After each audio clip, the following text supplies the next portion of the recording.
வணக்கம். நான் தான் உங்கள் அக்கறையாரம் பேசுகிறேன். இன்றைக்கி ஒரு குட்டி கதை சொல்லுவேன். ஒரு கணவன் மனைவி இருந்தாங்க.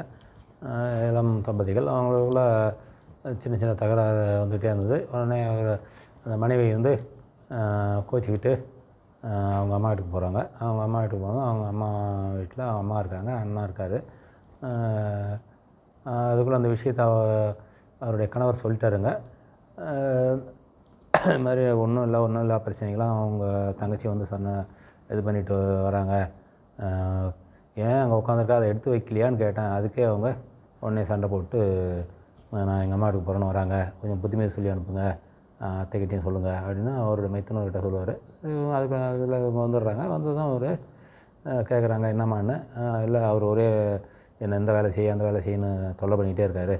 கொஞ்ச நேரம் கூட சும்மா இருக்க விட மாட்டார், டிவி செல்ஃபோன் பார்க்க விட மாட்டார், அப்படி இப்படின்ட்டு ஒரே கம்ப்ளைண்ட். சரிம்மா, ரைட் ஒன்று நல்லா அதை பற்றி அப்படி தானே, சரின்ட்டு வான்ட்டு, சரி எனக்கு ஒரு தலைவலியாக இருக்குது, போய் காஃபி போட்டு எடுத்து வாங்குவாங்க.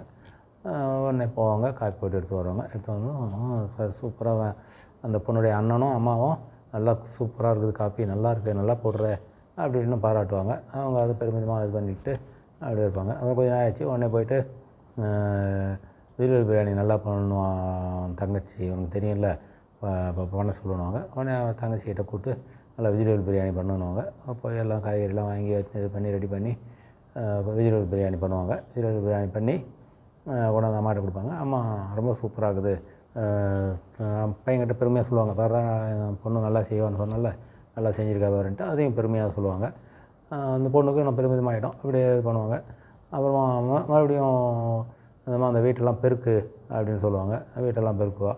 அப்புறம் கொஞ்ச நாள் கழிச்சு இந்த மேலெல்லாம் ஒட்டடையாக இருக்குதுன்ட்டு அந்த அம்மாவே போய் அடிப்பாங்க. இப்போ அந்த பொண்ணுடைய அம்மாவே அடிப்பாங்க. அந்த நேரத்தில் பையன் வந்து, அம்மா உனக்கு தான் தலைவலிக்குது, நீ ஏன் அடிச்சுக்கிட்டு இருக்க, தங்கச்சிக்கிட்ட விடுன்ட்டு இப்போ தங்கச்சியை கூப்பிட்டு அந்த ஒட்டடையெல்லாம் கொஞ்சம் அடி அப்படின்னு.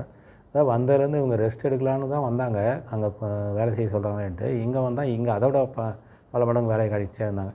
உடனே அவங்க துடைச்சிட்டு, நீங்கள் என்ன இப்படி என்ன இவ்வளோ வேலை வாங்குறீங்க, எங்கள் வீட்டுக்காரர் எனக்கு எந்த வேலையும் செய்ய சொல்ல மாட்டார், அவர் மட்டும் உட்கார வச்சு எனக்கு எல்லா வேலையும் அவர் செய்வார், நீங்கள் வந்து இங்கே எல்லா வேலையும் என்கிட்ட வாங்குறீங்க, போங்க, நான் எங்கள் வீட்டுக்கு என் புருஷன் வீட்டுக்கு போயிடுறேன், அங்கேயே போயிருக்கிறேன் அப்படின்னு சொல்லிட்டு அவங்க கிளம்புவாங்க.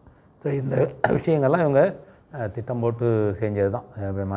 மகளை வந்து சும்மா வெறும் வார்த்தையால் சொன்னால் புரியாது, செயலால் சொன்னால் தான் புரியும் அப்படின்ட்டு அவங்கள அது மாதிரி செயலால் வேலையை கொடுத்து இது பண்ணி வீட்டுக்கு அனுப்பிடுறாங்க. அதான் பெண்கள் எங்கே இருந்தாலும் வேலை செய்யணும், நம்ம குடும்பம் நம்ம அதுதானே சொல்லி பொறுப்பாக இருக்கணும். அங்கேருந்து அம்மா வீட்டுக்கு வச்சுட்டு வந்தோம்னா இங்கேயும் சும்மா உட்காந்துக்கூடாது, இங்கேயும் வேலை தான் செய்யணும். எங்கே இருந்தாலும் வேலை செய்தால் தான் நம்ம வாழ்க்கையை சந்தோஷமாக இருக்க முடியும். வேலை செய்யாமல் இருந்தால் எதையும் சாதிக்க முடியாது என்றது தான் அந்த கதையின் சுருக்கம். நன்றி, வணக்கம்.